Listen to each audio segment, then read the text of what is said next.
quiere decir infantería. O sea, concretamente esa palabra en ruso es pijota. Ustedes, a través de convivir con el aliado ruso, aprendieron algo del idioma, Pues, incluso posiblemente bueno, sí, algunas de las costumbres. se aprendieron algunas palabras. Ellos, por supuesto, que aprendieron más que nosotros. Y nosotros, en vez de estar aquí, hubiera sido en ruso y hubiéramos aprendido el ruso. Yo de entonces recuerdo algunas palabras en ruso, sí.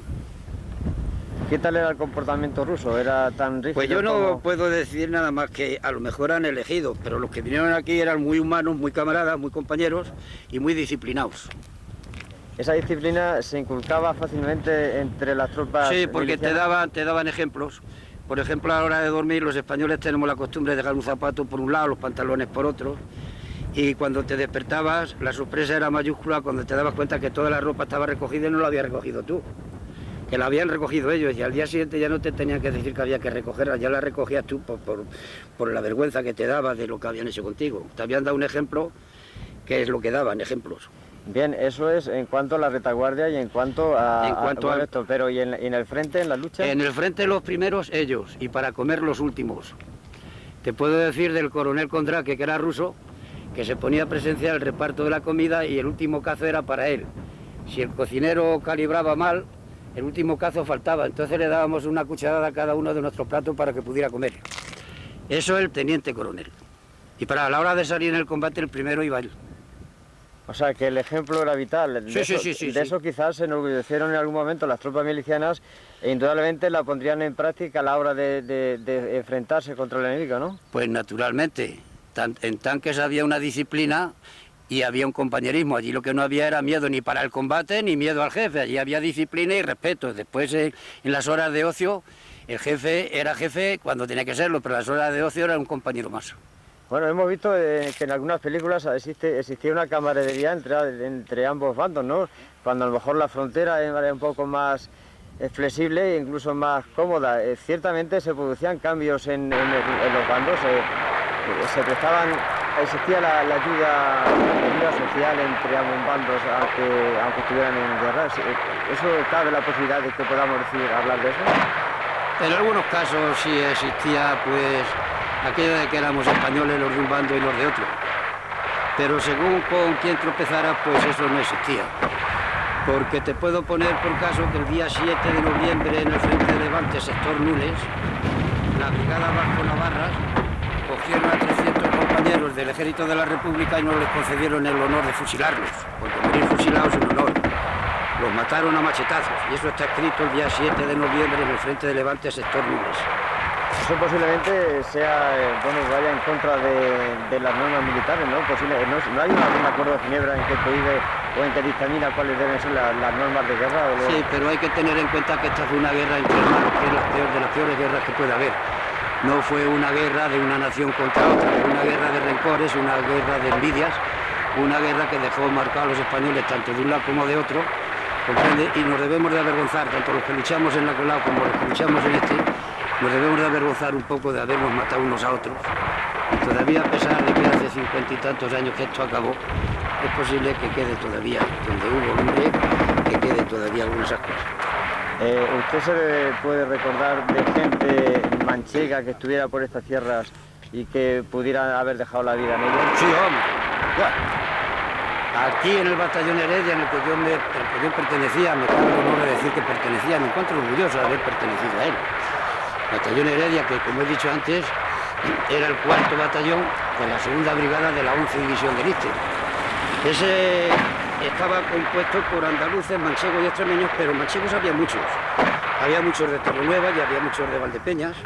Y aquí, frente a Casasola, ahí murió Merlo, que era un muchacho de Torrenueva, ahí murió un paisano suyo. E incluso, el primer día que atacamos, que le cogimos las posiciones al enemigo, tenían unos pocos de muertos que había allí, y uno de ellos era de Torrenueva, que fue reconocido por los paisanos que iban en mi batallón, que este muchacho había luchado con el ejército de Franco. Sabemos de que es muy posible, además casi seguro, de que a golpe de mortero algún paisano murió por aquí. Merlo, precisamente. Merlo le pegaron un morterazo, lo mató y lo dejó enterrado. Y está muerto ahí frente a Casasola. Lo que pasa es que no hemos podido pasar por aquello de que está el camino cerrado con un cable. tienes el picarón.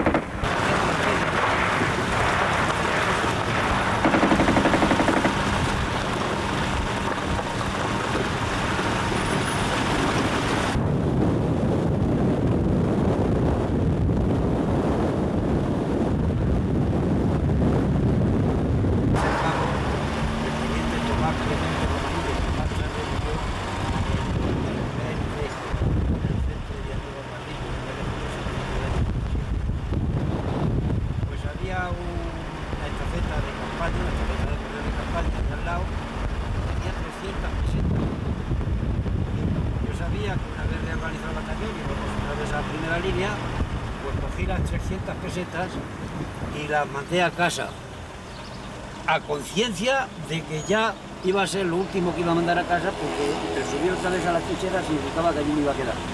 Iba yo ya convencido de que allí me iba a quedar. Pasado por una bala. Pero mira la pequeña. ¿Eh? Cuando... ¿Por qué me vas a poner como una mujer? La recuperación de la trinchera. Miedo, si se tiene... Pasa como pero cuando entras en combate ya no tienes miedo, ni sabes lo que es miedo, ni tampoco las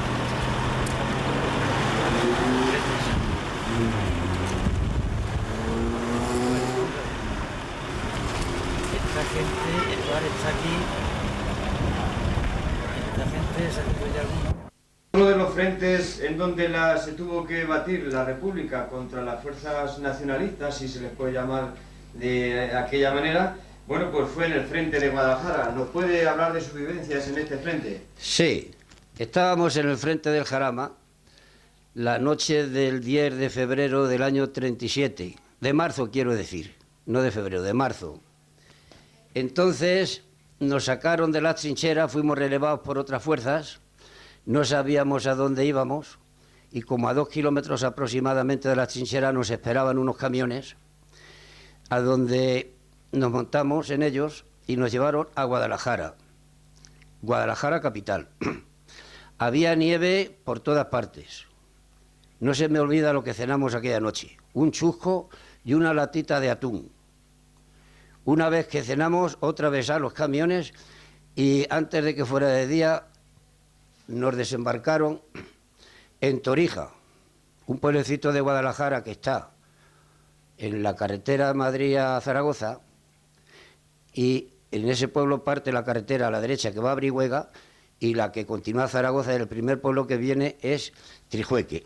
Bien, pues allí llegamos siendo de noche y por la mañana la sorpresa nuestra fue que allí caían unos cañonazos y la gente del pueblo decía que aquello eran prácticas. Pues ¿cómo han de ser prácticas si están cayendo los cañonazos aquí? Y es que esa misma noche habían tomado el pueblo siguiente, que era Trijueque, los nacionales, que no eran otros más que eran italianos, todos eran italianos. Y bueno, pues se les hizo frente ese día, ya el día 11, se entiende, se hizo frente a las fuerzas italianas, rompieron por la parte derecha de mi compañía, coparon casi a toda la primera compañía del batallón que estaba mandada por un amigo mío, se llamaba Paco, el capitán Paco, que murió, así como el 70% de los compañeros que fueron hechos prisioneros y los mataron los italianos de un hachazo en la cabeza. Esto fue el día 11 y el día 12 se les atacó y se les hizo la derrota en el sector Trijueque. Allí dejaron los cañones cargados, dejaron las marmitas cociendo y corrieron,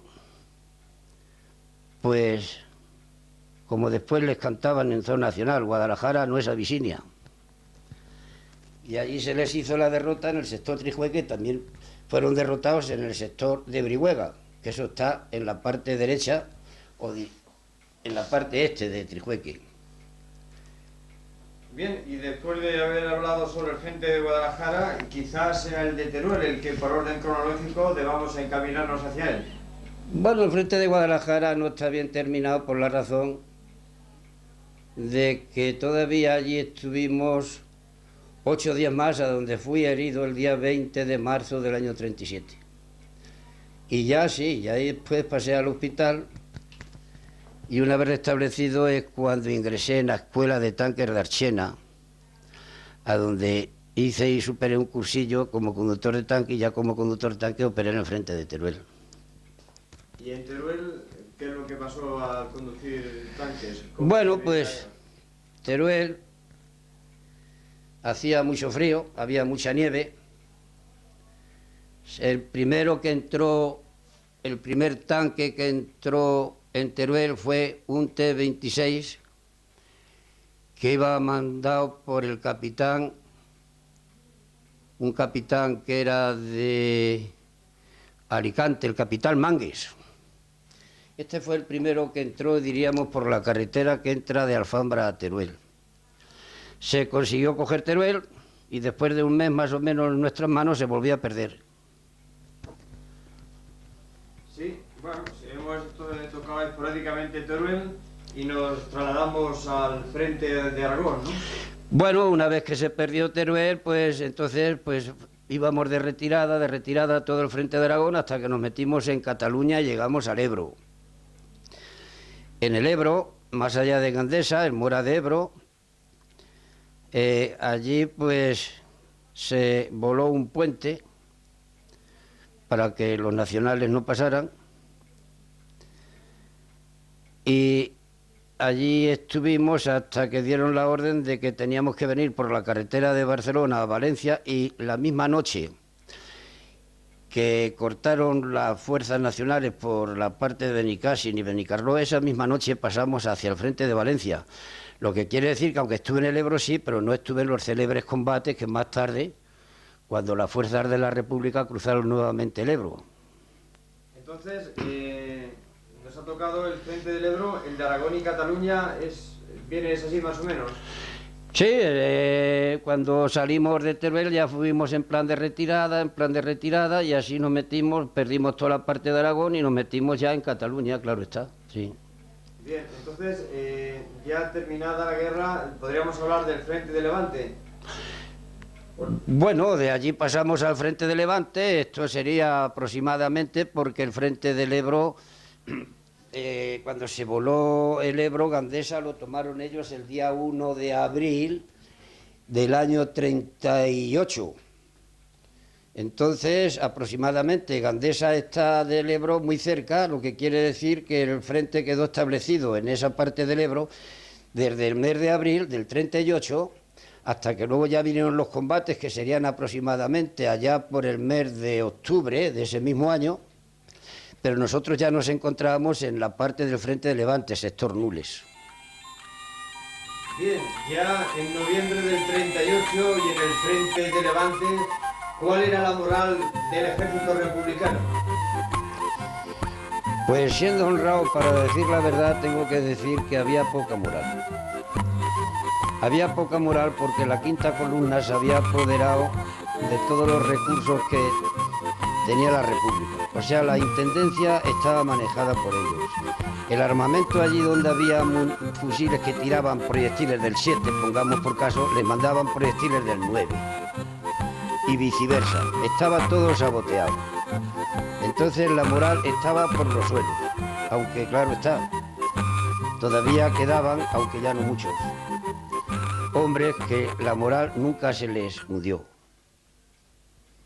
Y si la moral no murió, ustedes se están haciendo todavía preguntas de cómo la guerra acabó de esa forma, cuál fue la decisión o por qué motivo la guerra terminó de esa manera. Bueno, esto es un poco complicado, pero la guerra yo creo que no la ganó Franco, es que la perdimos nosotros. Tengo que decir que la guerra la perdió la República, a mi manera de entender, porque no nos supimos entender. Fue una guerra que cada partido quería llevar el triunfo por su cuenta. Y entonces, al no haber un objetivo común, es decir, al no luchar todos por el mismo fin, cada uno luchábamos por un lado. Esto fue una de las causas por lo que se perdió la guerra. Y si cada uno luchaba por un mismo lado, está claro de que no había unión, no había conjunción, no había, digamos sí colaboración, pero no había disciplina y orden. Esto fue decisivo para que el ejército republicano cayera al fin y las fuerzas franquistas se hicieran con el poder. ¿Cómo se vivió esos primeros años de las fuerzas de Franco? El caudillo Franco había ganado la guerra, España era nacionalista. ¿Cómo se vivieron esos primeros años? Esto es duro decir la verdad, pero esos fueron años de mucha represión, mucha, y aunque yo no tengo estadísticas, y parece que tampoco las hay, y si las hay yo no las he visto, es posible que después de la guerra, por una u otra razón, muriera un porcentaje de gente que se aproximaba a los que murieron en la guerra.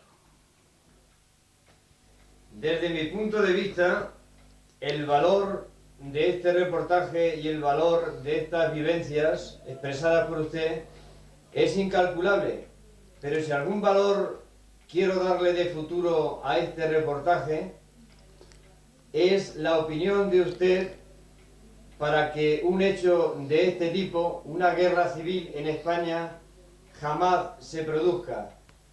Está claro que estoy pidiendo su opinión para las jóvenes generaciones. Bueno, pues sí. Mira, yo también tengo hijos y entonces deseo para ellos lo mejor como cualquier padre. Yo a las nuevas generaciones les recomiendo en principio cultura y mucha cultura, porque la cultura es la que desliga a la humanidad de la esclavitud. Si en España en el año 36 hubiera habido la cultura que hoy existe, estoy seguro que esa guerra entre hermanos no hubiera sucedido. Pero claro está, aprovechando las tarascadas capitalistas, la cantidad de analfabetos que había, esto fue lo que les hizo llegar a que entre hermanos nos matáramos unos a otros. Entonces, repito, a las nuevas generaciones les recomiendo que lean, que conozcan la historia de su pueblo. Y los pueblos que conocen la historia suya no suelen tropezar nuevamente en la misma piedra. Bien, está claro que no todos los días vamos a tener delante a una persona de su envergadura. Una persona valiente y que ha afrontado con decisión los avatares de la vida. Es importante y además comprometido, puesto que si usted ha dado la cara en la guerra, ha dado la cara después de la guerra, ha sido un hombre de principios, está claro que se va a comprometer con las preguntas precisamente comprometedoras que a continuación le voy a hacer. Y son las siguientes. Usted que ha sido y es comunista, ¿cómo ve la decadencia del comunismo? Bueno, el comunismo no está en decadencia. Mientras existan dominadores y dominados, el comunismo está vivo. O dicho de otra manera, mientras existan explotadores y explotados, pues el comunismo está ahí. El comunismo es fruto de una injusticia social, que de eso tienen experiencia los capitalistas, que a mi manera de ver son los que inventaron el comunismo. Porque si en vez de coger la parte del león, hubieran sabido repartir de una manera justa, no se darían los casos que se dan en el mundo de matarse unos contra otros por aquello de que tú te llevaste la parte principal y a mí me has dejado las migas, y en algunos casos ni ellos siquiera.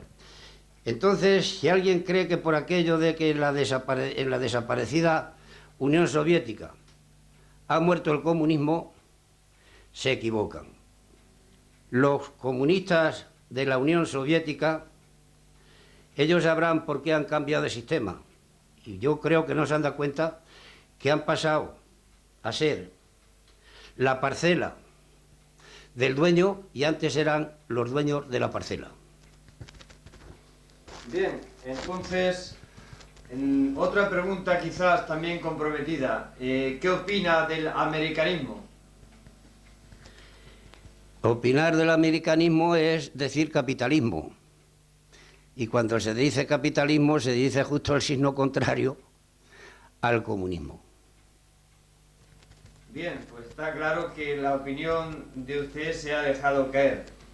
Desde esa perspectiva de patriotismo, por irnos a otro tema, digo que desde esa perspectiva de patriotismo o locura, ¿cómo se contempla la insumisión u objeción de conciencia? Estamos hablando con un protagonista de la historia que a los 15 años se marchó voluntariamente a luchar contra el ejército invasor. No sé si he entendido bien la pregunta, pero al referirte, has dicho, no recuerdo bien, ¿no? Sí, Que hay... quiero decir de que hoy en día pues hay bastante objeción de conciencia y bastante insumisión. Posiblemente pues se pretenda hacer con esto desaparecer un ejército que puede ser la defensa de un país, de un pueblo. Yo, a mi manera de entender, la objeción de conciencia no son ni más ni menos que, pues, yo diría un poco irresponsables que no quieren aportar, no quieren meter el hombro en la parte que les toca. Entonces, si no quieren meter el hombro en la parte que les toca, si mañana necesitas la colaboración de ellos o su solidaridad, no estoy yo muy seguro si se puede contar con ellos o no. Entonces, con esto prácticamente nos está respondiendo a la tercera pregunta, porque le íbamos a decir, le íbamos a preguntar si era necesario un ejército en España o es necesario un ejército en un país. Yo no conozco este tema porque es un tema muy difícil. Yo leo el periódico, podríamos decir que a diario. Ahora parece ser que quieren hacer un ejército europeo y para defender concretamente a todos los países que forman la Comunidad Europea. Y si quieren hacer un ejército para defender la Comunidad Europea, pues, por lo que se ve, pues sí, parece ser que el ejército es necesario. Pero en la medida que la cultura va avanzando en los pueblos, pues yo entiendo que con la cultura puede haber diálogo y donde hay diálogo puede haber entendimiento. El que haya un ejército para que sirva de respeto, porque siempre ha habido, habrá y habrá señores que no tengan respeto para los demás. Estos de alguna manera hay que pararlos.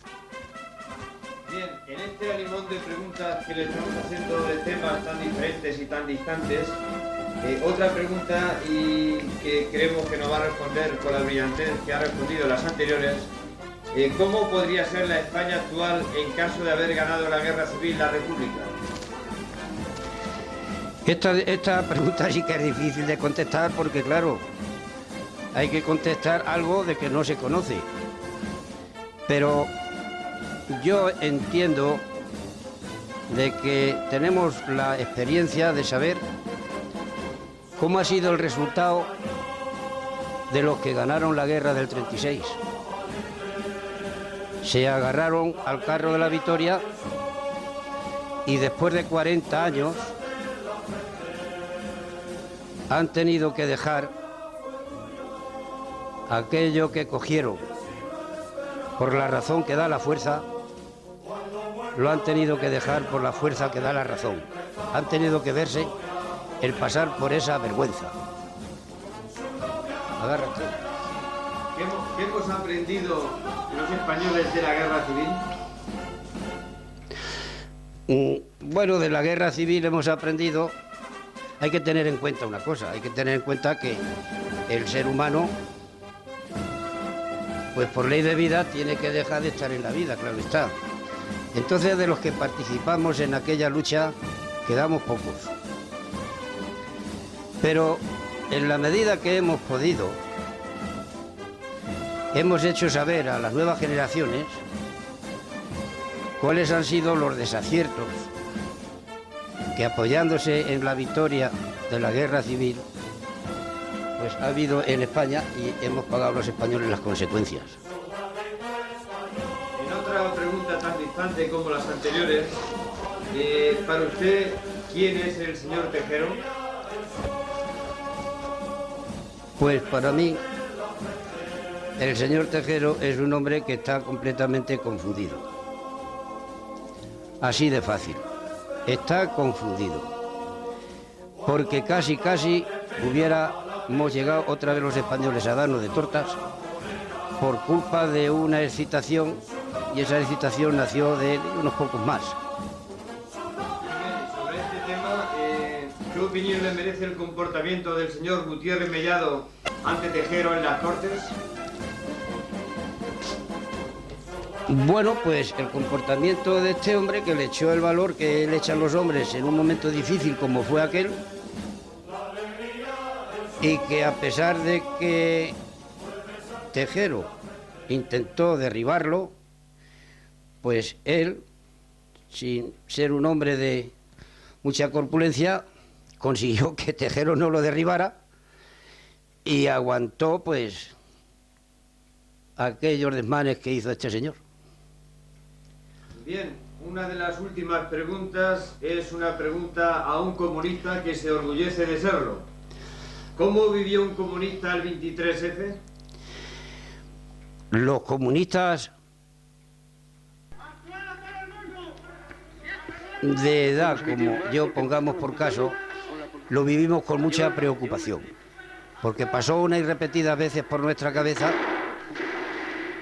que casi estábamos al borde de que los españoles saliéramos nuevamente a tortazos. Pero en cambio después tropezamos con cosas, claro, que en el año 36 no las hubo. Yo creo que el 23F, una de las cosas que le hizo ser abortado fue de los medios de comunicación que hoy hay, que en el 36 no lo sabía, y la reacción del pueblo, que dijo tranquilidad, tranquilidad y tranquilidad, porque ya tenemos la experiencia, los que vivimos en el año 36 y los que no vivían en el año 36 tienen pues los conocimientos de la historia que les hemos transmitido en la medida que hemos podido los hombres que vivimos aquella época. Bien, ya estamos en la antepenúltima pregunta de esta entrevista, de esta singular entrevista.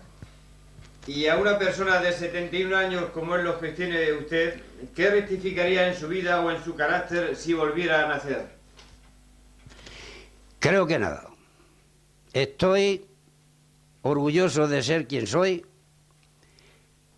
y no tengo que rectificar nada, de nada, de nada. Y además, para complementar esta pregunta, esta entrevista, le vamos a hacer la última pregunta.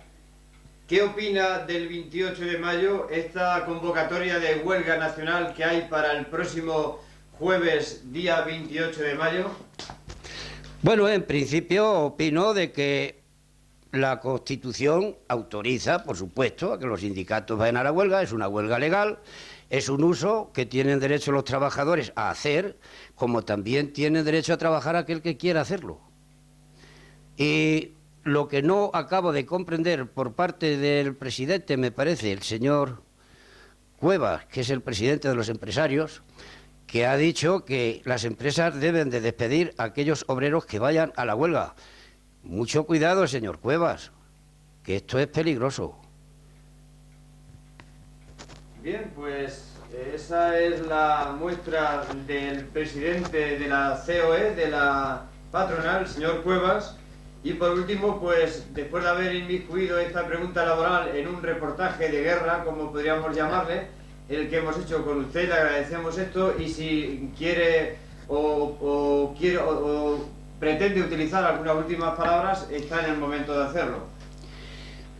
Bueno, en principio quiero dar las gracias por acordarse de mí, de que yo venga a decir aquí estas cosas. Después, pues, recomendar a la juventud, entre ellos a ti, de que leáis todo lo que podáis con arreglo a aquel tropezón que se pegó en el año 36, para que os sirva de ejemplo y que no vuelva a repetirse, que vosotros, los jóvenes, sois el porvenir de España, sois el porvenir del mundo. Y nada más, muchas gracias.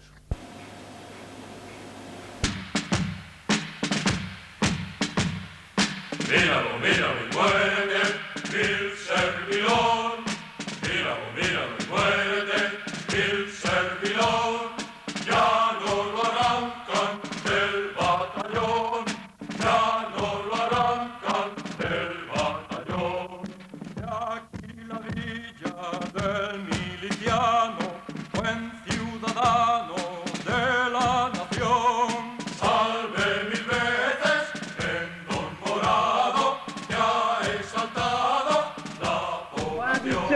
el cardenal Tarancón en su homilía del 27 de noviembre, para que España avance en su camino, hará falta la cooperación de todos en el respeto de todos. Y con todas las fuerzas de mis convicciones comunistas, yo llamo a la reconciliación nacional que ponga fin al estado de excepción y de división que la guerra y la dictadura franquista levantándose sobre 1 millón de muertos impuso a nuestro país. Y para terminar, permitidme deciros, gracias, muchas gracias, queridos camaradas y amigos, por vuestra solidaridad y por vuestras cariñosas felicitaciones en mi 80 aniversario. Y no os digo adiós, sino hasta pronto. Ya no lo arrancan del batallón, ya no lo arrancan del batallón. Míralo, míralo y muérete, vil servilón. Míralo, míralo y muérete, vil servilón. Ya no lo arrancan del batallón, ya no lo arrancan del batallón. Por un mundo nuevo y una tierra justa, unimos las fuerzas de juventud